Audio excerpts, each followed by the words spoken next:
اللهم صل وسلم على سيدنا محمد الفاتح لما أغلق والخاتم. Assalamualaikum warahmatullahi wabarakatuh.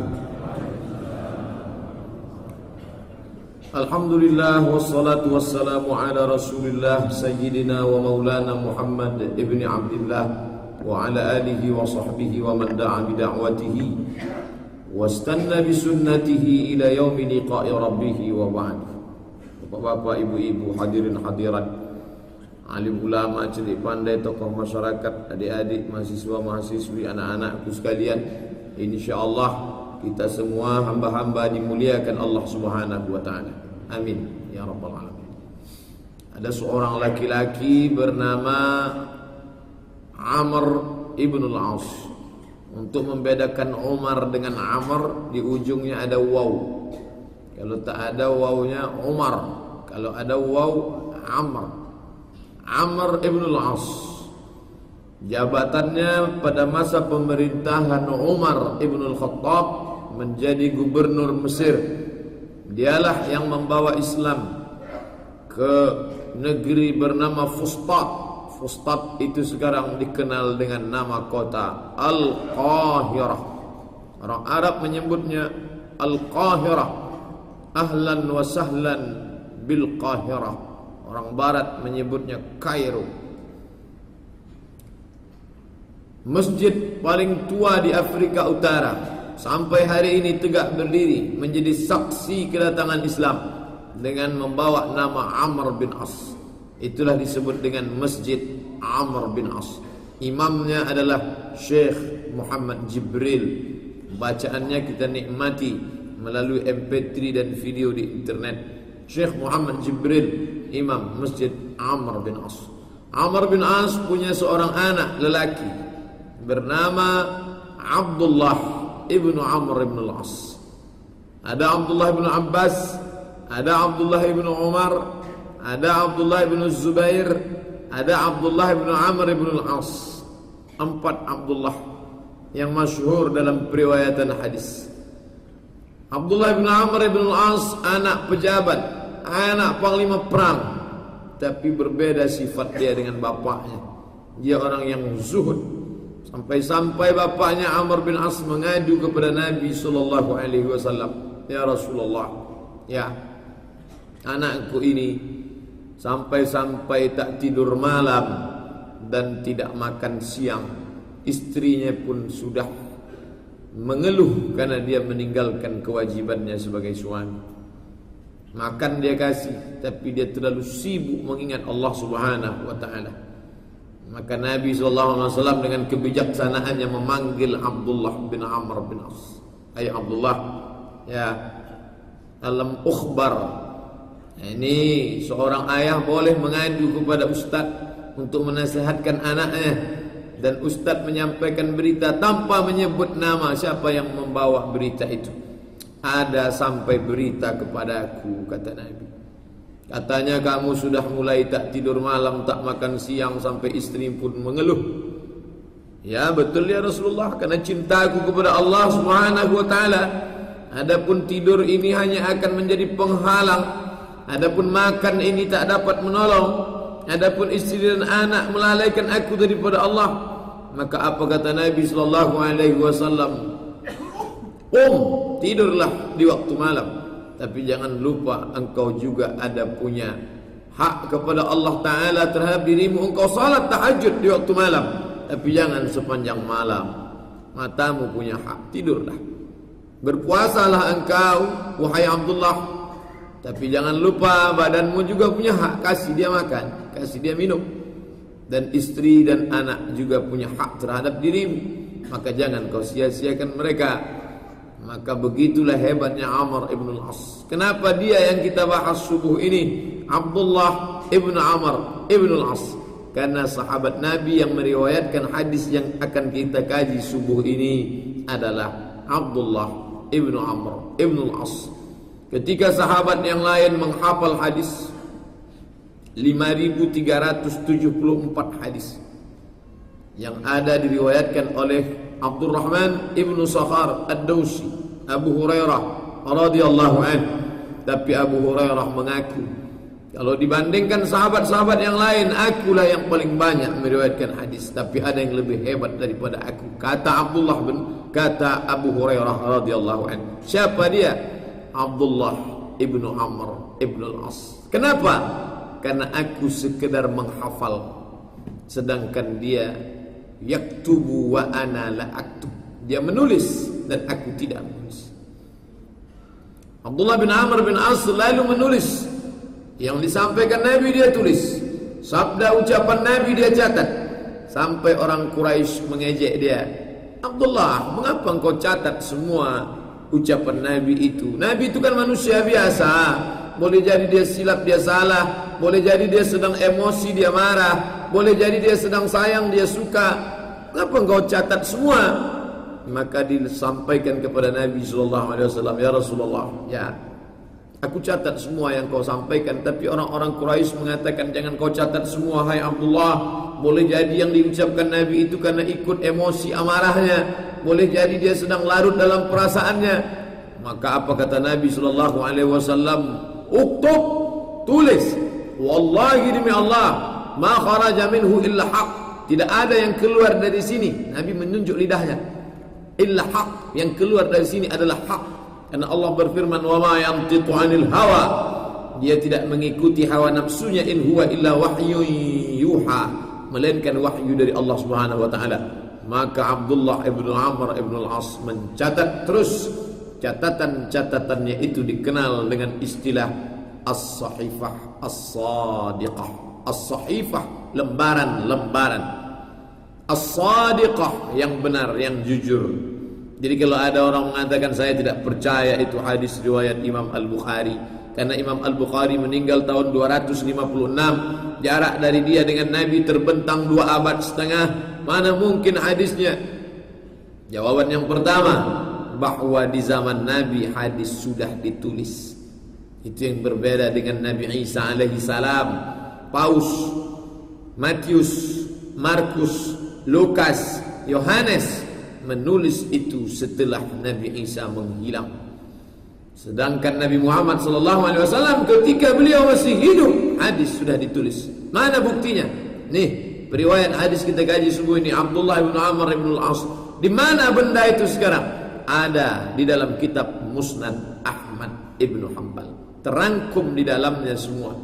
Lalu kemudian Nabi menyuruh, ketika ada seorang sahabat dari Yaman pada masa pembebasan kota Makkah Al-Mukarramah, Fathu Makkah, apa kata Nabi? Uktubu li Abi Syah, tuliskan pidatoku untuk si Abi Syah. Dia datang dari Yaman supaya bisa dibawanya pulang. Oleh sebab itu apa kata pesan para ulama? Al-ilmu saydun, ilmu itu seperti binatang buruan. Wal kitabatu qayduhu, sedangkan tulisan adalah tali pengikatnya. Kalau kita menangkap kijang, menangkap binatang buruan, setelah dapat dia liar, qayyid suyudaka bil hibalil wathiqati, ikatlah binatang buruanmu itu dengan tali yang kuat. Al-ilmu saydun, ilmu binatang buruan yang liar. Wal kitabatu qayduhu, sedangkan tulisan adalah tali pengikatnya. Qayyid suyudaka bil hibalil wathiqati, maka engkau ikatlah dia dengan tali yang kuat. Oh, ustaz menyindir kami yang tak menulis. Bukan, tak boleh sindir menyindir. Saya tidak menyindir, tidak berkata, tidak mengecam, tidak mencela. Zaman dulu mungkin menulis, zaman sekarang zaman canggih, tidak lagi menulis, cukup dengan merekam. Suara, gambar, insya Allah diupload, bisa ditonton, bisa diulang. Hafal kaji karena diulang, insya Allah. Inilah sahabat Nabi yang meriwayatkan hadis yang akan kita kaji subuh ini, bernama Abdullah ibnu Amr ibnu al-As, dengan segala kelebihannya. Kelebihan menulis hadis, kelebihan zuhud dalam ibadah, kelebihan umur panjang, meninggal tahun 63 Hijrah, dalam usia lebih kurang 75 tahun. Usianya panjang, amalnya baik. Siapa orang paling baik ya Rasulullah? man tala umruhu wa hasuna amaluhu. Umurnya panjang, amalnya baik. Ada orang umurnya pendek, amalnya baik, masih lumayan. Ada orang umurnya panjang, amalnya baik, paling bagus. Yang paling celaka anak muda mati mabuk ditabrak mobil. Sudahlah umur pendek, su'ul khatimah. Na'udzubillah. Nah, apa bunyi hadisnya? Qala Rasulullah sallallahu alaihi wasallam, Rasulullah bersabda, yushiku ayyugharbalan nasu gharbalatan. Yushiku, Nabi menggunakan kata yushiku dalam beberapa hadis. Yushiku an tatada'a alaikumul umam. Yushiku, aku khawatir. Yushiku, tak lama lagi masanya akan terjadi. Yushiku, akan mengintai kamu dan dia pasti akan terjadi. Yushiku, kalau kamu tidak hati-hati, dia akan terjadi di masa akan datang. Ayyugharbalan nasu gharbalatan. Makna gharbalah artinya saringan, tapisan. Kalau ada orang ingin membuat roti, maka tepung gandum itu mesti disaring bil gharbal. Gharbal itu saringan. Kenapa? Karena tepung tadi yang dijemur bercampur dengan batu, bercampur dengan ulat, bercampur dengan sampah. Maka untuk membedakan mana tepung, mana sampah, maka dia disaring. Saringannya itu disebut dengan bil gharbal. Kalau ada adik-adik mahasiswa, mahasiswi baca hadis, pukullah idrib alaihi bil gharbal. Pukul dengan gharbal. Gharbal kan saringan. Apa maksudnya ketika pesta ada orang nikah walimah, pukullah dengan saringan? Karena bentuk saringan itu seperti duf gendang. Ada kayu bulat melingkar, di tengahnya ada saringan. Mirip seperti duf. Hadis tentang duf mirip dengan hadis tentang saringan. Pukulkan gendang, kayu yang melingkar bulat, ada kulit di tengahnya. Ketika dia untuk dijadikan gendang, kayunya melingkar bulat, kulit di tengahnya. Tapi ketika untuk dijadikan saringan, buang kulitnya, masukkan saringan di tengah. Untuk menyaring tepung, untuk menyaring gandum. Dan kita pun melakukan itu juga. Mungkin di lain daerah, kata orang kampung, menampi beras, supaya tampak jelas mana beras, mana padi, mana antah. Antah berantah, antah padi yang sempat masuk ke dalam beras. Bagaimana? Ini batu, ini sampah, ini antah, ini ulat. Maka dia mesti ditampi, ditapis, disaring. Maka kata Nabi SAW, yushiku ayyuharbalan nasu gharbalatan. Nanti sampai masanya akan ada saringan, penyaringan. Tapi bukan yang disaring itu tepung, yang disaring itu bukan gandum, yang disaring itu bukan padi. Yang akan disaring itu siapa? Nas, manusia akan disaring. Ketika sudah disaring, maka tampaklah mana sampah, mana batu, mana ulat. Apa kata Nabi sallallahu alaihi wasallam? Wa tabaqa husalatun minan nas. Wa tabaqa, yang tampak, yang tinggal, yang kekal, yang terlihat di permukaan, husalatun minas, husalatun minan nas, sampah-sampahnya. Setelah ditampi, apa yang nampak? Padi. Padi campakkan, kasih ke ayam. Beras dimasak. Begitu orang yang rajin. Tapi kalau orang tak rajin, sama-sama padinya dia masak sekalian, sama-sama batunya sekalian. Nah, orang yang rajin dia akan tampi, dia akan sisihkan. Maka gandum ini jangan sampai terkunyah batunya di dalam roti, jangan sampai terkunyah pasirnya, tak nyaman, tak enak, tak tenang. Maka mesti disaring. Ketika manusia disaring, apa yang terjadi? Nabi menjanjikan wa tabaqa husalatun minan nas, maka tampaklah sampah-sampah manusia. Terjadikah itu sudah? Nabi tak menyebutkan tahunnya kapan, tapi hari ini kita melihat sekarang Allah sedang menyaring kita, menyaring saudara kita yang ada di Suriah, di Halab, di Aleppo, yang selama ini sama-sama salat ke masjid, yang sama ini sama-sama puasa Ramadan, yang selama ini sama-sama beribadah.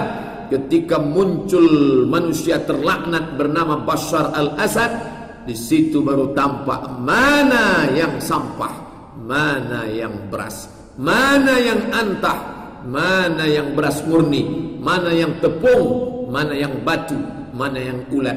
Wa tabqa huthalatun minan nas, akan tampak. Di Suriah sudah tampak. Bagaimana dengan di negeri kita? Saringan sedang terjadi. Dulu sama-sama di masjid dengan kita, sekantor dengan kita. Hari ini, tadi sebelum naik kemari, dapat WhatsApp pesan dari kawan di Jakarta. Aku heran Ustaz Somad, kawanku sekantor ini, yang 2 orang ini, sampai hari ini masih juga membela-bela beliau itu. Entah dapat apa dia ini. Belum sempat saya jawab, karena langsung dipanggil moderator protokol kepada Al-Mukarram. Andai sempat menjawab, membalas, kau jangan heran hai saudaraku. Kenapa? Saringan sedang terjadi. Wa tabqa huthalatun minan nas, sampah-sampahnya sedang tampak sekarang. Antah berantah, antah-antahnya sedang nampak sekarang. Hari ini sedang nampak. Pak Ustadz, bagaimana saya meyakinkan sepupu saya? Bagaimana saya meyakinkan adik saya? Bagaimana saya meyakinkan ayah saya mendukung orang kafir nih Pak Ustaz? Sabar, kebetulan nasibmu kau dapat ayahmu sampah. Sedangkan firman Allah dia tak percaya, sedangkan hadis Rasulullah dia tak yakin, apalagi cakap Abdul Somad. Tapi hadis subuh ini sedang mengingatkan kita bahwa apa? Yushiku akan datang. Nabi dulu mengatakan akan datang, dan setelah 1437 tahun lamanya memang betul-betul datang. Ayyugharbalan nasu gharbalatan, manusia itu memang betul-betul disaring. Khusus untuk negeri Suriah disaring dengan 3 saringan. Saringan yang pertama, naiknya pemimpin berasal dari Syiah Nusairiyah. Saringan yang kedua, masuknya intervensi kafir Nasara. Saringan yang ketiga, munculnya komunis Syuyu'i. Kenapa tiba-tiba komunis menyumbangkan senjatanya? Karena Hizbul Ba'as, Hizbu partai, Ba'as, Ba'as artinya kebangkitan, partai kebangkitan. Hizbul Ba'as adalah beraliran komunis. 3 yang terjadi di tempat mereka, itu juga saringan yang akan terjadi di tempat kita. Saringan Syiah sudah mulai bermunculan, saringan kafir sedang intai-mengintai, dan kristenisasi terselubung. Malam tadi dapat gambar WhatsApp bagaimana dibuatkan rumah kecil dalam bentuk gereja dengan pernak-perniknya. Di depan tertulis di lantai tulisan Allah. Di sebuah hotel, penghinaan. Belum selesai yang terjadi di Jakarta, sudah datang di tempat ini, sudah datang. Ini semuanya adalah yugharbalan nas gharbalatan, saringan-saringan. Siapa yang melihat itu marah dia, marahnya karena Allah. Siapa yang melihat itu bangkit keislamannya. Tapi ada juga yang melihat itu, tengok friend, tengok bro, sampai hati mereka, alah cuek aja lah, usah pikir-pikir. Kita sedang disaring sekarang. Hari ini kita sedang disaring supaya Allah Ta'ala ingin menunjukkan wa tabqa husalatun minan nas. Dengan itu akan tampak bagaimana sifat mereka yang tidak lolos saringan ini, yang tertangkap di atas, tampak di permukaan saringan. Apa kata Nabi SAW? Qad marijat uhuduhum wa amanatuhum. Uhud janji, amanatuhum amanah, sudah keluar dari diri mereka, dan mereka pun sudah keluar dari amanah dan janji itu. Al-wa'du dain, janji adalah hutang, dan hutang wajib dibayar. Janji kepada manusia, tapi janji yang paling hebat adalah janji kepada Allah. Allah sudah membeli diri, nyawa, darah, harta kita sudah dibeli Allah. Mana ayatnya? Innallaha ashtara, Allah sudah membeli minal mu'minin, dari orang beriman, anfusahum, diri mereka, wa amwalahum, harta mereka, harta ibu, harta bapak, sudah dibeli oleh Allah Subhanahu wa taala. Jangankan harta, diri, nyawa, mata, tangan, nafas, jantung, ubun-ubun sudah dibeli oleh Allah. Dengan apa Allah membeli? Bi anna lahumul jannah, dengan surga. Hal adullukum, maukah aku tunjukkan kepada kamu, ala tijaratin, perniagaan, perdagangan, jual beli, tunjikum min azabin alim. Kalau kamu lakukan ini, kamu akan selamat daripada azab yang menyakitkan. Jual beli apa? Tu'minuna billah, beriman kepada Allah, wa tujahiduna fi sabilillah, kau berjuang mempertahankan agama Allah, bi amwalikum, dengan hartamu, wa anfusikum, dengan dirimu, dengan nyawamu kau berikan kepada agama Allah. Ini nyawaku, ini hartaku, ini mataku, ini darahku, ini tulangku, ini jantungku. Bukan, itu sudah lama dibeli oleh Allah. Sebelum engkau lahir di dunia, kau sudah melakukan jual beli transaksi dengan Allah Subhanahu wa ta'ala. Barang yang sudah dijual tidak boleh dijual sekali lagi kepada orang lain. Orang yang menjual hartanya kepada orang lain, orang yang menjual dirinya, kehormatannya kepada orang lain, dia sudah menjual barang 2 kali. Orang yang menjual barang miliknya 2 kali hanya pengkhianat, pendusta dan pembohong saja. Hari ini Allah Ta'ala ingin menunjukkan kepada kita siapa yang tepung, siapa yang beras. Selama ini orang menganggap itu semuanya rambut, tapi ternyata di tengah rambut yang hitam itu ada hijau yang sama-sama hitam. Selama ini dia sangka semuanya kapur sirih, tapi ternyata di tengah kapur sirih itu ada putih juga warnanya, tapi dia racun, dia adalah kapur tulis. Selama ini orang menganggap dia adalah orang beriman. Ayat yang dibaca oleh tuan imam kita pada rakaat pertama, apa kata mereka? Innama nahnu muslihun.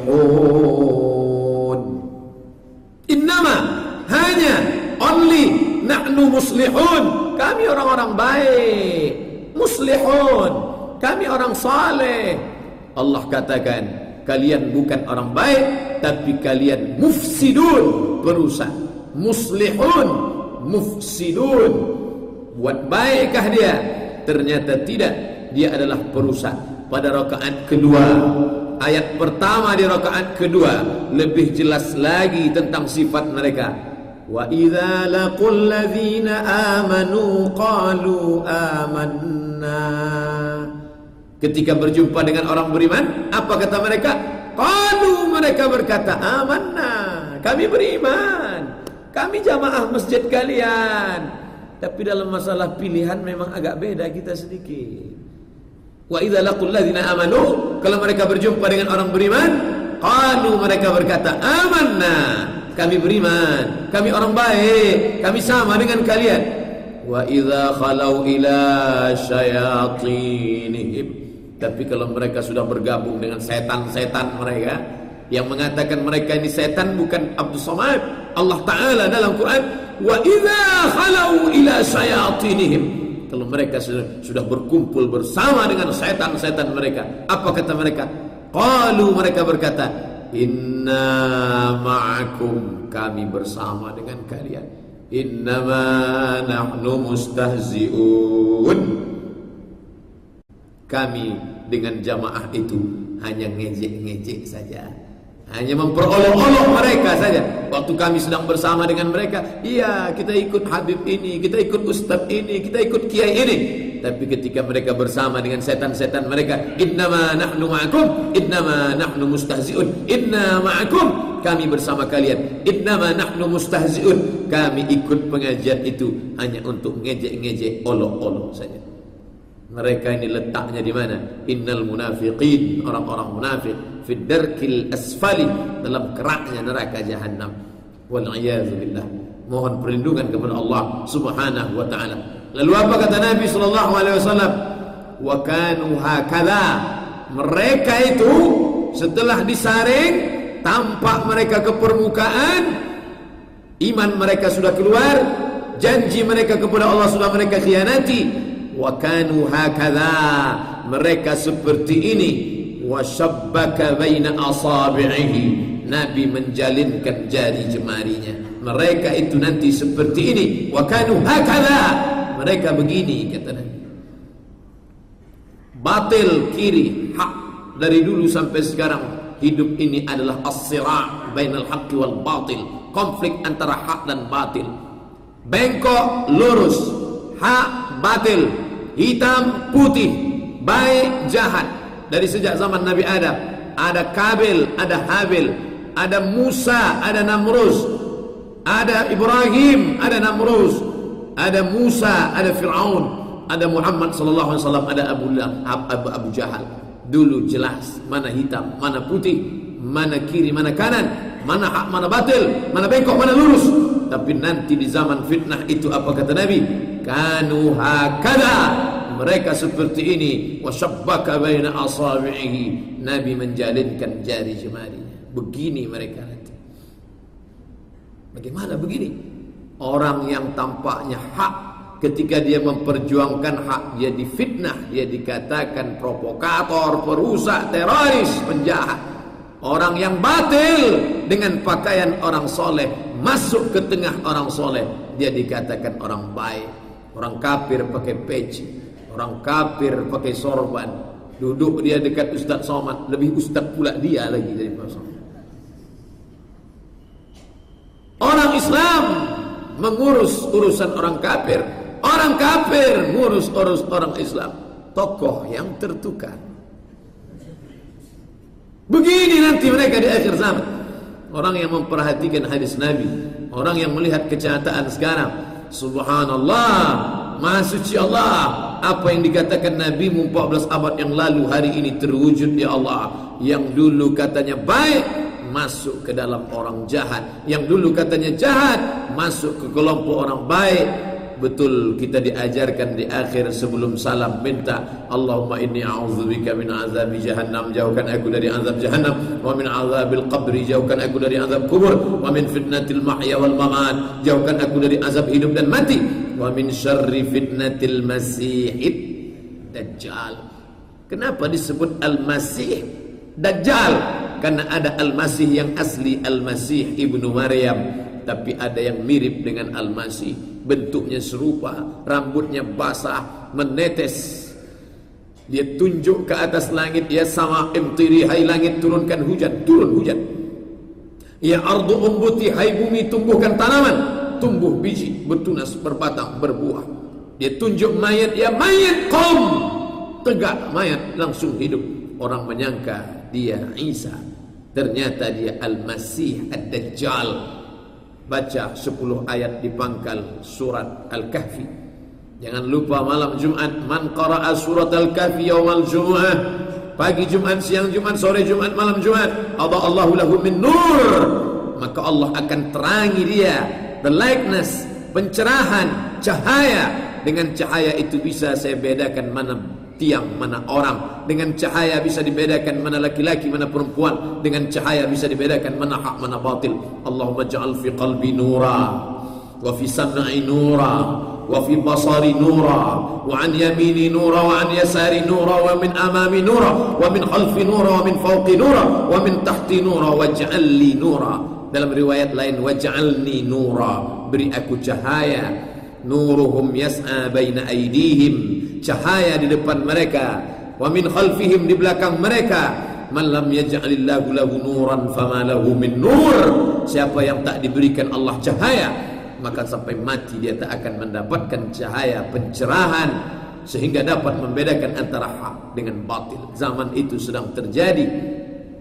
Dengan adanya saringan ini, Allah sedang menunjukkan pada orang beriman. Dulu kita main pukul rata saja. Saya sudah tak percaya lagi dengan polisi ini Pak Ustaz. Jahat semuanya Pak Ustaz, kata sebagian orang yang sering tertangkap di lampu merah.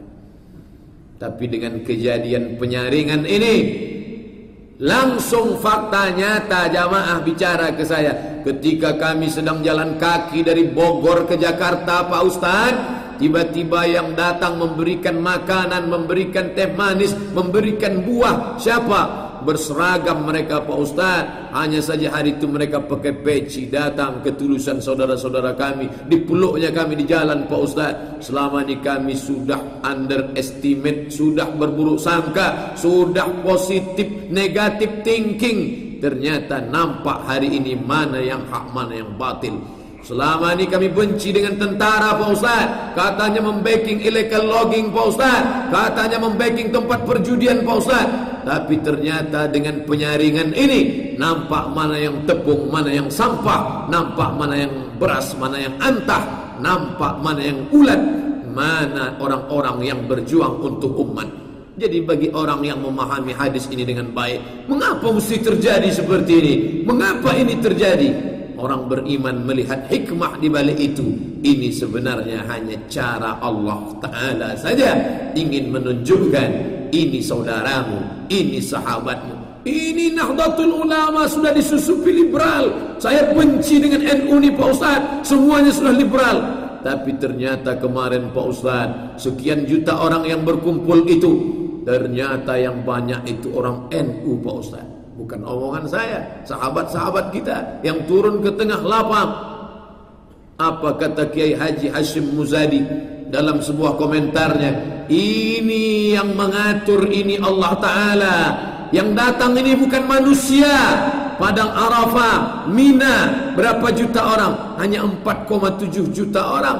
Tapi sampah berserakan berhari-hari. Padahal pemerintah Saudi Arabia yang kaya dapat mengerahkan petugas sampah, tetap juga kotor berserak di mana-mana. Tapi ini begitu selesai, orang yang lebih dari sekian 5 juta itu bisa dalam waktu sejenak sepi, sunyi, bersih. Satu nasi pun sampah kotoran, tidak ada daun yang patah, tidak ada taman yang rusak, tidak ada bunga yang copot tanggal. Semuanya seperti semula.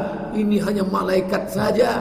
Bukan kata Abdul Somad, kata Kiai Haji Hashim Muzadi, mantan ketua pengurus PBNU Nahdlatul Ulama, yang selama ini mengatakan ini main pukul rata, sweeping, jahat, selama ini sudah rusak.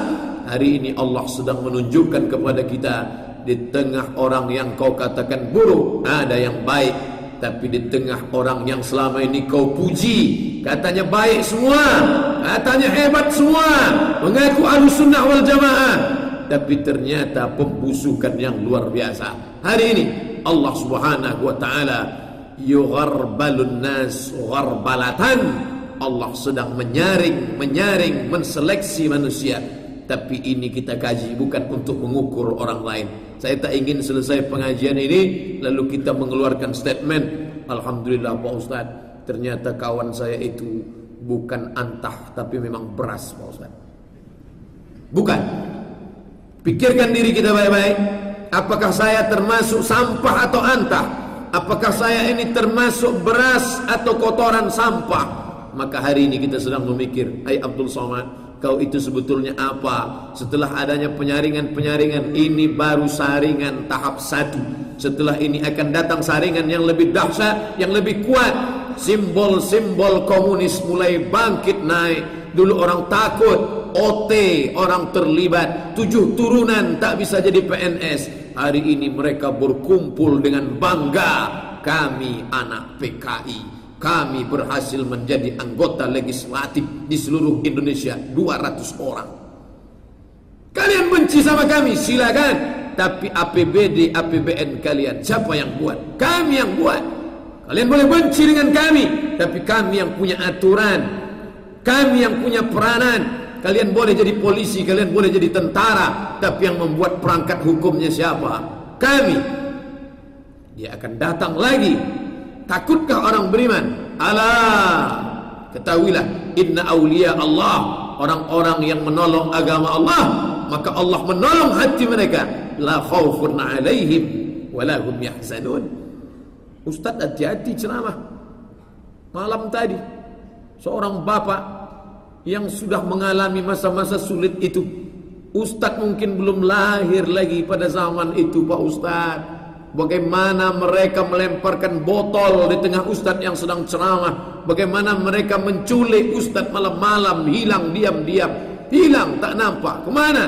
Rupanya sudah mereka potong-potong, mereka culik, mereka habis. Yang diungkap sekarang apanya? Yang diungkap adalah kekejaman orang Islam. Orang Islam membantai PKI. Oleh sebab itu Presiden mesti minta maaf. Tapi yang masih ingat dengan sejarah itu, yang pada tahun 65, tahun 66 dia sedang duduk di bangku SMP, dia sudah sekolah, dia mengerti sejarah. Mereka di hari tua mereka, hari ini mereka berumur 60 tahun, 70 tahun, masih tetap berteriak, jangan minta maaf. Kami merasakan, kalian tak merasakan. Informasi yang kalian terima sepotong-sepotong. Ustaz Somad tahu siapa yang bangkit dulu? Tentara bangkit. Siapa yang bangkit melawan dulu? PP, Pak Ustaz.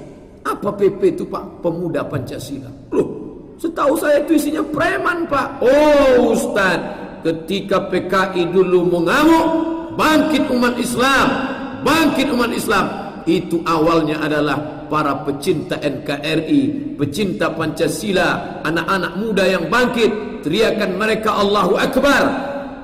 Bahwa ada kesalahan di tengah perjalanan, apapun bisa terjadi. Ini ungkapan orang tua-tua dulu yang pernah mengalami peristiwa yang luar biasa. Sampai berbulan-bulan kami tak makan udang, tak makan kepiting, Pak Ustaz. Kenapa tak makan udang, Pak? Mayat itu kalau sudah pasang, naik. Begitu surut, keluar. Dibuka mayat, kepiting sama udang di bawah. Tak temakan, berserak. Akan terjadikah itu? Bisa saja terjadi. Bahkan lebih dahsyat, bagaimana mereka sudah berani dengan baju kaosnya membuatkan halte bis dengan bentuk lambang Palu Aritnya. Bahkan berdatangan dari Cina sudah berdatangan. Luar biasa. Ketakutankah kita dengan ini? Tidak. Karena orang Islam hidup dan mati hanyalah titipan Allah Subhanahu wa taala. Iskariman, hidup mulia. Au mut syahidan, kalaupun mati kau mati kafir. Tak ada gunanya hidup menjadi budak PKI. Tak ada hidupnya menjadi tekanan komunis, terhina, tak dapat menjalankan agama. Lebih baik mati menjadi seorang syahid di hadapan Allah Subhanahu wa taala. Bapak Ibu yang dimuliakan Allah, lalu sahabat bertanya, qalu, mereka bertanya, ya Rasulullah, fa kaifa nasna'u idza kana hakadha? Fa kaifa, bagaimana, nasna'u kami idza kana hakadha, kalau begini nanti kejadiannya ya Rasulullah. Andai seperti yang engkau prediksikan ini ya Rasulullah, manusia mengalami penyaringan, lalu kemudian yang tampil ke permukaan husalatun, sampah-sampahnya. Yang dulu dikatakan orang baik malah mati, tapi sekarang watabqa, yang muncul ke permukaan, yang menjadi anggota legislatif, yang menjadi pemimpin, yang menjadi penguasa. Karena pencitraan, karena pandai membolak-balikkan fakta, karena dana yang luar biasa. Watabqa husalatun, yang tampil adalah sampah-sampah itu. Tapi dengan baju pencitraan dia bisa menutupi dirinya, tampak seolah-olah santun, seolah-olah baik. Fa kaifa nasna'u ya Rasulullah ina kana dzalik? Idza kana, kalau nanti terjadi seperti itu, apa yang kami lakukan ya Rasulullah? 4 pesan Nabi sallallahu alaihi wasallam di akhir hadis ini. Ini hadis lumayan panjang, dari mulai proses penyebab terjadinya sampai sifat-sifat orangnya, sampai efek yang ditimbulkan, sampai di akhir hadis ini kamu lakukan. Nabi tak ada menyebutkan 1, 2, 3, 4, tapi Nabi mengatakan ini yang perlu kamu lakukan. Qala, Nabi berkata, apa kata Nabi sallallahu alaihi wasallam? Ta'khuduna ma ta'rifun. Itu yang pertama. Ta'khuduna, ambillah, ma ta'rifun, yang baik. Kalian tahu membedakan mana baik, mana buruk, mana hak, mana batil. Kalian tak bisa ditipu dan tak bisa dipalsukan. Bolak-balik metro tipu menipu kalian, tapi kalian tak tertipu. Maka kalian ambil, ta'khuduna ma ta'rifun, ambil yang baik. Ada ustaz baik ceramahnya, diajaknya kalian menjaga anak dan istri, ta'khuduna ma ta'rifun, ambil yang baik-baik. Ada kesempatan berbuat baik, ambil yang baik-baik. Nanti Saturday night, Sabtu malam Ahad, berkumpul semua, tak usah jauh-jauh. Jangan berpikir untuk yang muluk-muluk, ke langit, ke bulan. 10 tahun akan datang, yang dekat-dekat saja dulu. Apa kata Nabi? Ta'khuduna ma ta'rifun, yang baik ambil, laksanakan. Didik anak, masukkan ke sekolah agama, MDA, TK Islam, Raudatul Atfal, SDIT, SMPIT, SMAIT, sekolah. Dia tidak mesti jadi ustaz. Dia boleh jadi sarjana ekonomi, dia boleh menjadi sarjana hukum, SHMH, filosofi of doktor. Dia menjadi dokter, spesialis, tapi dia tetap la ilaha illallah Muhammad Rasulullah. Ta'khuduna ma ta'rifun. Ambil yang baik menurut kalian, menurut Quran baik, menurut sunnah baik. Baik, khudh ma safa, ambil yang jernih, da'ma kadar, buang yang keruh. Tapi kau jangan angkuh, jangan sombong. Selamatkan saudaramu. Kalau engkau tegak di tepi jalan, ada orang yang kita tak kenal, entah siapa dia, entah siapa kita, tapi ternyata dia mau cepat-cepat nyebrang. Mungkin dia sedang galau, tak nampaknya ada bis cepat melintas dari arah kanan. Dia melihat ke kiri, lalu dia mau segera cepat. Kita spontan akan menarik tangannya, menyelamatkan dia. Setelah bis berlalu, kita lepaskan lagi. Mohon maaf, saya tadi tak sengaja, spontan saja. Kebetulan anak gadis pula, cepat-cepat dilepaskan. Mohon maaf, maafkan saya Bu, maafkan saya Mbak. Mengapa begitu spontannya? Naluri manusia ingin menyampaikan kebenaran, menyelamatkan saudaranya. Banyak orang yang menyelamatkan orang lain dari tabrakan mobil, tabrakan bis. Banyak orang menyelamatkan orang lain dari kecelakaan lalu lintas, tapi tak banyak yang mampu. Ta'khuduna ma ta'rifun, ambil yang baik-baik. Selamatkan saudaramu dari azab Allah. La yu'minu ahadukum, kamu tak beriman. Yang penting saya selamat, anak saya selamat, istri saya selamat. Masalah anak tetangga saya, uruslah dia masing-masing. Kau belum beriman. La yu'minu, kamu tidak beriman. Hatta yuhibba li akhihi, sampai kau sayang kepada saudaramu ma yuhibbu li nafsihi, sama seperti kau sayang pada dirimu sendiri. Kalau semuanya egois, hanya memikirkan dirinya, siapa yang memikirkan umat ini? Anak-anak muda yang sedang memikirkan berapa SKS beban, mau nulis skripsi lagi, mau KKN lagi, mau jumpa pembimbing lagi, mau jumpa supervisor lagi, mau jumpa dosen lagi. Tapi ternyata ada mahasiswa yang sibuk itu, sempat merekam, sempat mengupload, sempat memotong video pendek-pendek, ketemu dengan jamaah Malaysia di airport. Saya suka video yang dipotong 2 menit, 1 menit yang ketemu di Instagram. Rajin Ustaz buat ya. Kata dia rajin Ustaz buat. Sampai hari ini Ustaz Somad belum pernah memotong video lagi. Siapa yang membuat itu? Adik-adik kita. Mereka tak pernah dikenal, namanya tak ada, balehonya tak ada, tapi pahala dia lebih banyak daripada Abdul Somad. Abdul Somad ceramah di surau, di musola, yang mendengar 100 orang. Itu pun yang setengah sudah naik ke Sidratul Muntaha.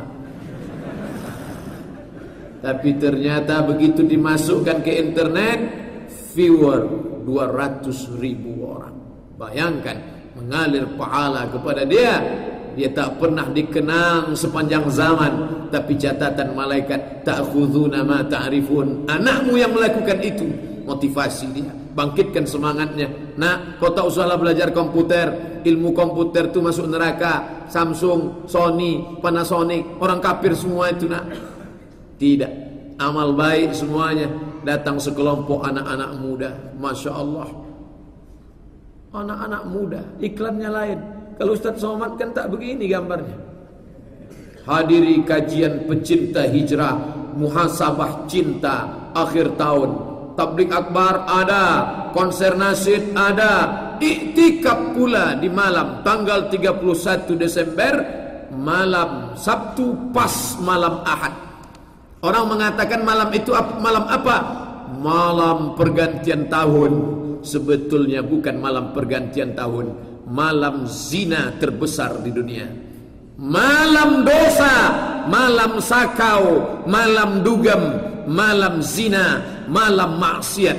Alhamdulillah, dikumpulkanlah 20.000 anak SMP, anak SMA. Dari jam 8 sampai jam 9 Ustaz Abdul Somad ceramah. Dari jam 9 sampai jam 10 Dr. Mawardi Muhammad Saleh. Dari jam 10 sampai jam 11 Dr. Mustafa Umar 3 jam ceramah dengan selingan selawat, selingan kori-kori internasional. Dari jam 11 ke jam 1 zikir, muhasabah dan doa. Dari jam 1 ke jam 3 tidur istirahat. habis itu iktikaf, tahajud bersama, langsung solat subuh berjamaah full satu malam itu. Alhamdulillah Pak Ustaz, selamat anak-anak muda Kabupaten Rokan Hulu 2015 dari malam tahun baru, malam maksiat. Jadi jangan katakan, tengok tuh orang Islam menyambut tahun baru di masjid. Bukan begitu cara memahaminya. Kenapa dibuat di masjid? Supaya kalau tidak begitu anak muda ni keluar mati, nabrak tiang listrik. Maka pada malam itu ajak anaknya, ada cucunya, ajak sahabatnya datang. Ustadznya datang-tanggung, Ustadz Maliki, tak pula pakai peci, pakai topi cepiau. Ustadz Doni Putra tak juga pakai peci. Ustadz Zulkarnain Umar itu pun tak macam peci Ustadz Somad. Ustadz Hasbullah, rupanya anak-anak muda semua, Nasyid Sigma. Ustadz Somad kok tak masuk? Ketuaan. Tak masuk, khusus anak-anak muda saja. Masya Allah, mereka ini akan menggalang acara itu nanti pada malam itu. Selamatkan daripada perbuatan dosa. Ta'khudhuna ma ta'rifun. Baik ini, ambil, selamatkan anak-anak kita. Bayangkan di tempat daerah lain, di masjid tak bisa dibuat begitu karena orang lain komplain, kaum minoritas, orang Islam kecil, dia tak bisa buat. Bagaimana cara mereka menyelamatkan anak-anak mereka? Habis solat maghrib dikasihnya antimo 2 biji. Nah, ni mama papa belikan tadi. Untuk apa? Supaya habis ni kau tidur, mati HP mati, TV mati, tidur nak. Karena kalau kau duduk di depan TV, akan kau tengok perbuatan maksiat dosa. Duduk kau di rumah, datang SMS, hari gini enggak keluar rumah, apa kata dunia? Kemana bro? Di rumah aja. Di rumah aja. Jadul lu. Alhamdulillah, Bumi Lancang Kuning, pemimpinnya masih muslim, mayoritas muslim, masih pengajian belum dilarang, azan masih berkumandang. Emangnya ada negeri muslim bumi Melayu azan dilarang? Ya, semua orang tahu itu bernama Tumasik, Sijori, Johor, Riau. Tumasik sudah menjadi Singapura. Negeri Melayu, tapi orang Melayu menjadi tamu di rumah sendiri. Apa yang terjadi dengan bangsawan-bangsawan Melayu di Tumasik hari ini? Anak-anak Melayu bermain congkak di tengah rumah-rumah gedung mewah. Orang yang dulu pendatang, perampok, penyamun berkumpul hari ini menjadi tuan rumah di tanah orang Melayu. Mau tidak mau, percaya tak percaya, fakta, data, hari ini orang kita dengan bangganya pula menjenguk. Dari mana? Dari Singapura. Sampai di sana masih ada kawan bertanya, Pak, di mana musola? Udah di Singapura cari musola juga lagi. Kata dia kalau sudah ke negeri itu tak perlu sholat lagi. Apa yang dimuliakan Allah Subhanahu wa ta'ala, maka kita jaga pesan Nabi. 4, kalau kau mengalami masa penyaringan ini, naik ke atas itu orang-orang jahilnya, maka apa yang mesti kau lakukan? Ta'khudhuna ma ta'rifun. Yang baik segera kau lakukan, menggabungkan diri engkau dengan orang-orang baik. Yang kedua, wa tadharuna ma tunkirun. Tunjukkan bahwa kau meninggalkan yang kau ingkari. Kalau kau tak suka, kau jangan diam, tapi kau katakan, ini tak baik, ini tak betul. Alhamdulillah. Ini yang dikatakan Tuan Habib Rizik dengan Cyber Army. Tentara yang tidak dengan pistol, dengan senapan, dengan tombak dan panah, tapi dengan cyber, berperang di alam maya, browsing, berperang di alam maya. Dengan senjata apa? Video, WhatsApp, Twitter, BBM, code. Buat gambar, pandai membuat desain, cantik, warna-warni, buat kata-kata hikmah.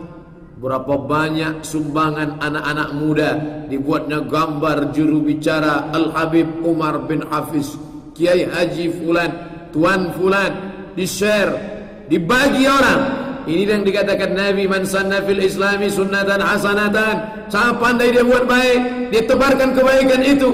Orang tak tahu siapa yang pertama kali berbuat, ditebarkan orang sebanyak-banyaknya. Dia dengar video, ini cantik, ini bagus, ini mantap, dia potong, dia bagikan, dia masukkan aransemen, dia bagikan, maka menjadi wat tadharuna ma tunkirun. Kalau engkau mengingkari perbuatan itu, tunjukkan bahwa engkau ingkar. Jangan kau diam saja. Apa kata Syekh Muhammad Mutawalli Asy'arawi? Aku tak khawatir tentang hak dan batil, karena dunia ini memang tempat hak dan batil. Lalu ada orang heran, Pak Ustadz, banyak betul kebatilan sekarang. Kapan kita menemukan hak saja? Nanti di sorga tak ada kebatilan. Dunia ini as-sira' bainal haqqi wal batil. Aku tak pernah khawatir tentang hak dan batil, kata Syekh Sya'rawi. Yang ku khawatirkan apa? Yang ku khawatirkan orang yang hak itu diam, sehingga orang batil merasa dia dalam hak. Orang hak diam, orang yang benar diam. Akhirnya orang yang batil merasa dia benar. Gara-gara apa? Gara-gara orang yang hak diam. Karena dia anggap diam adalah emas. Hari ini diam bukan emas. As-sakitu 'anil haq syaitan akhras. Diam terhadap kebenaran adalah setan bisu. Setan bisu. Begitu kata Imam Abu Ali Ad-Daqqa yang dikutip oleh Imam An-Nawawi dalam salah satu kitabnya.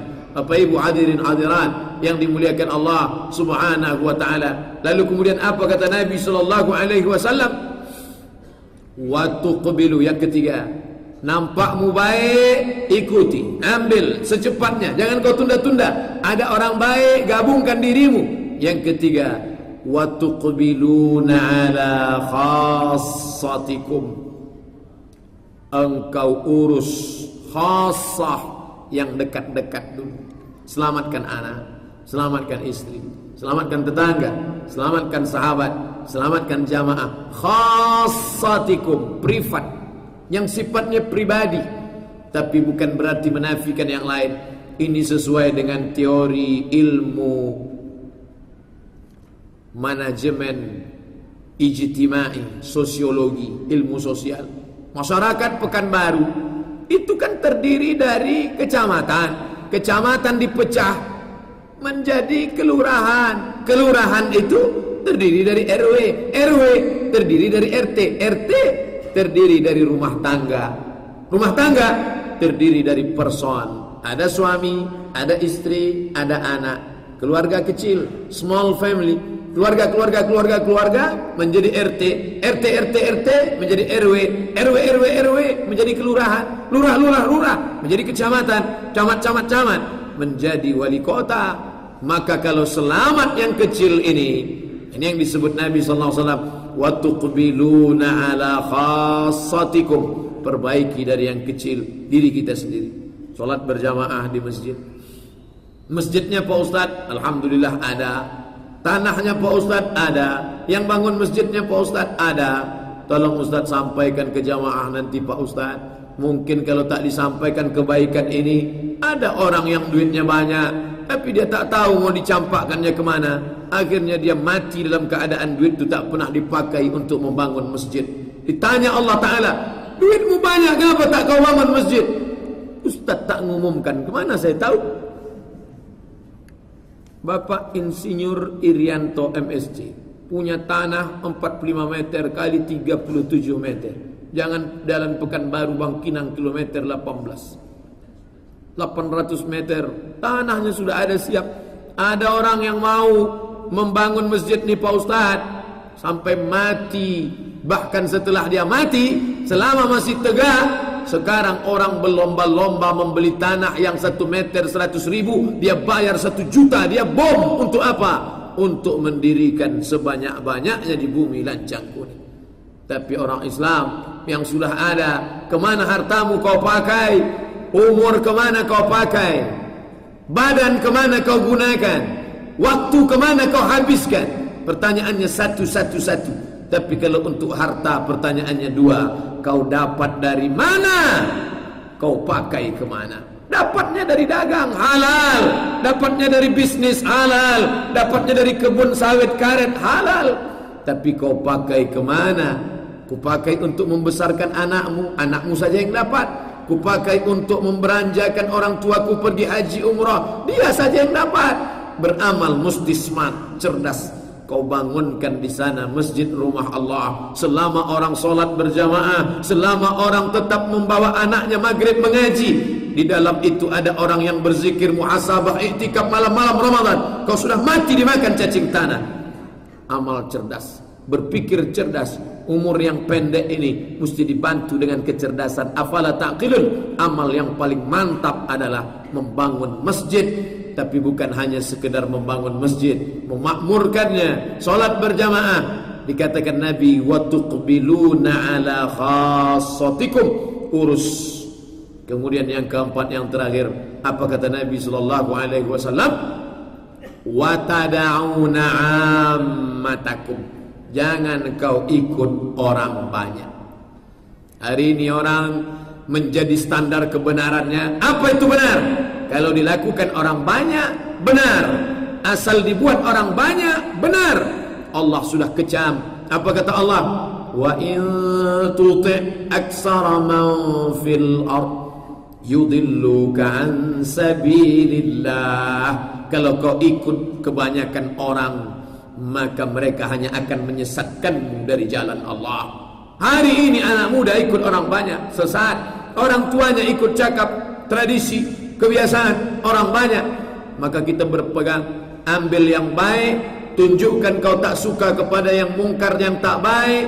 Urus dari yang kecil-kecil, anak, istri, sahabat, tetangga, lingkungan. Dan jangan kau ikut watada'una ammatakum, ammah. Jangan kau larut seperti garam yang masuk ke dalam air, 1, 2, 3 kali putar kacau, hilang, tak bermakna. Oleh sebab itu, ketika kita sudah ada kesempatan berbuat baik ini, kita makin menguatkan diri. Hadis yang kita kaji subuh ini makin menguatkan kita bahwa zaman yang sedang kita alami ini sudah diprediksi oleh Nabi SAW. Itu tak lain tak bukan adalah untuk menunjukkan kepada Allah Ta'ala, inilah hambamu yang layak untuk masuk ke dalam surga. Mudah-mudahan kita masuk dalam surga bersama Nabi Muhammad SAW. Amin ya rabbal alamin. Pak Ustaz, apa salah saya? Kenapa saya hidup di zaman ini? Kenapa saya tak hidup di zaman Nabi?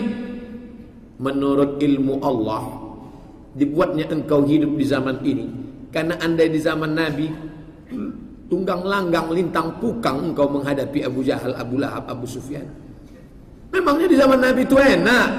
Ini ngomongnya, memangnya sanggup jadi Bilal bin Abi Rabah, ditarik anak-anak kecil pakai tali, diletakkan batu besar di perut? Memangnya sanggup seperti Suhaib Ar-Rumi, meninggalkan anak istri demi hijrah? Memangnya sanggup seperti Abu Salamah, 2 tahun tinggal anak istrinya di Makkah, dia tetap pergi di Madinah, akhirnya bertemu? Memang sanggup melakukan itu? Jangan pernah mengutuk nasib. Engkau buat aku hidup di tahun 1437, 1438. Bukan kehinaan, tapi kehormatan. Kapanpun kita hidup, kehormatan bagi orang-orang yang beriman. Apa kata Nabi SAW? Al-ibadatu fil haraji, hamba-hambaku yang tetap istiqamah beribadah fil haraji, walaupun zaman itu zaman banyak fitnah, walaupun di zaman itu zaman sulit. Apa balasan pahala yang dia dapat? Kahijratin ilayya, sama seperti orang yang berhijrah kepada aku. Sebagaimana dulu Suhaib Ar-Rumi hijrah, sebagaimana dulu Utsman bin Affan hijrah, sebagaimana dulu Abdurrahman bin Auf hijrah, sebagaimana dulu mereka berhijrah dari Makkah ke Madinah. Begitulah mereka yang hijrah, tapi hijrahnya dari batil kepada hak, hijrahnya dari mendukung orang kafir kepada mendukung iman, hijrahnya dari mengucapkan selamat Natal menjadi ucapan assalam. Ungkapannya adalah salam, tapi salamnya adalah salam yang membawa kedamaian untuk dia di akhirat. Pak Ustadz ini saya cuma sekedar mengucapkan selamat aja kok, tak ada kait mengait dengan keyakinan. Keyakinan itu yang haram Pak Ustadz. Kalau sekedar ucapan selamat, apa salahnya? Ucapan selamat itu adalah ungkapan mulut. apa yang tampak di mulut itu lebih besar lagi di dalam hati. Qad badatil baghdha'u min afwahihim, sudah nampak kebencian di mulut mereka. Allah mau menceritakan apa yang di mulut, apa yang ada di hati. Apakah mungkin orang mengatakan mulut saya saja mengatakan begini, hati saya lain? Tidak. Qad badatil baghdha'u min afwahihim, sudah tampak kebencian di mulut. Wa ma tukhfi suduruhum akbar, yang ada di dalam hati jauh lebih besar lagi. Orang beriman tak boleh berbeda antara mulutnya dengan hatinya. Oleh sebab itu, konsekuensi yang engkau terima wahai saudaraku, wahai anak-anak mudaku, wahai putra-putri Islamku, ketika kau katakan Merry Christmas and Happy New Year, selamat Natal dan Tahun Baru, saat itu hatimu sedang ridha, dan saat itu engkau sedang menerima 3 konsekuensi. Secara tak langsung kau sedang mengatakan selamat, Yesus adalah anak Tuhan. Selamat, Yesus lahir 25 Desember. Selamat, Yesus mati di tiang salib. 3-tiganya dibantah Allah Subhanahu wa taala. Mal Masih ibnu Maryam, Al-Masih anak Maryam, bukan anak Allah. Yahudi mengatakan dia anak zina, Nasrani mengatakan dia anak Tuhan. Islam datang, wa kadzalika ja'alnakum ummatan wasata, jalan tengah. Dia bukan anak zina, dia bukan anak Tuhan, dia adalah Isa anak Maryam. Mal Masih ibnu Maryam illa rasul, dia hanyalah seorang rasul, utusan Allah. Seperti keyakinan mazhab Arius, sekte golongan Arius yang sudah musnah sejak konsili Nisea yang dilakukan oleh Kaisar Konstantin di kota bernama Nisea yang sekarang berada di negara Turki. 2, dia tidak lahir tanggal 25 Desember, tapi dia lahir pada saat wa huzzi ilaiki bijiz'in nakhlati, kau goncangkan batang pokok kurma yang ada di belakangmu wahai Maryam, tusaqit alaiki rutaban janiya, akan gugur buah korma. Buah korma hanya ada masa pada musim panas. Itukah satu-satunya dalil? Tidak. Dalam perjanjian baru dikatakan ketika dia lahir, bintang sedang terang benderang. Bintang terang benderang di malam musim panas, sedangkan musim dingin tak tampak bintang karena tertutup salju. Tanda ketiga, dalam perjanjian baru dikatakan ketika dia lahir, kambing-kambing sedang digembalakan di padang rumput. Apa maknanya? Padang rumput banyak kambing hanya pada musim panas. Adapun bulan 12 tak ada kambing yang berani ke padang rumput karena rumput mati tertutup salju dan kambing paling takut sama es. Maka dia tidak lahir pada tanggal 25 Desember. Ini hanyalah lahir kelahiran Dewa Mitra, Dewa Matahari, yang diambil pada masa Kaisar Konstantin untuk melunakkan hati orang-orang Eropa, orang Jerman yang berada di Eropa. Yang ketiga, kau katakan dia mati disalib. Wa ma qataluhu, mereka tidak pernah membunuh Isa. Wa ma salabuhu, mereka tidak pernah menyalib Isa. Lalu siapa yang mati di tiang salib itu? Walakin syubbiha lahum, ada orang lain yang diserupakan dengan dia, pengkhianat bernama Yudas Iskariot yang menjual iman, keyakinan, kesetiaannya hanya dengan beberapa keping uang emas. Dia tunjukkan persembunyian gurunya dia khianati. Maka hukuman bagi pengkhianat adalah dipancung. Maka jangan khianati guru, nanti mati dipancung seperti Yudas Iskariot. Tapi yang dimuliakan Allah, kalau kita pergi ke simpang bingung, kalau lewat sana mesti banyak-banyak baca ihdinas siratal mustaqim, siratal ladzina an'amta alaihim.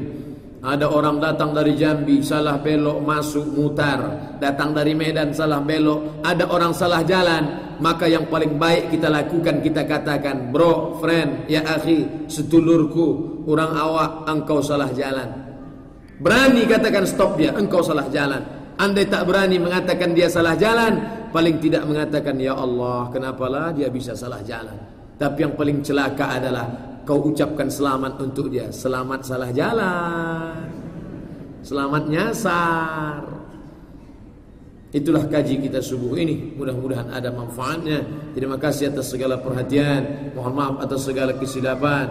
Aqulu qawli hadza astaghfirullah li wa lakum pukul 6.25 kita sudah masuk waktu solat sunat isyraq. Kita laksanakan 2 rakaat sebagaimana biasa. Setelah itu kita akan bahas tanya jawab. Terima kasih. Subhanakallahumma wa bihamdika asyhadu an la ilaha illa anta astaghfiruka wa atubu ilaik. Wassalamualaikum warahmatullahi wabarakatuh.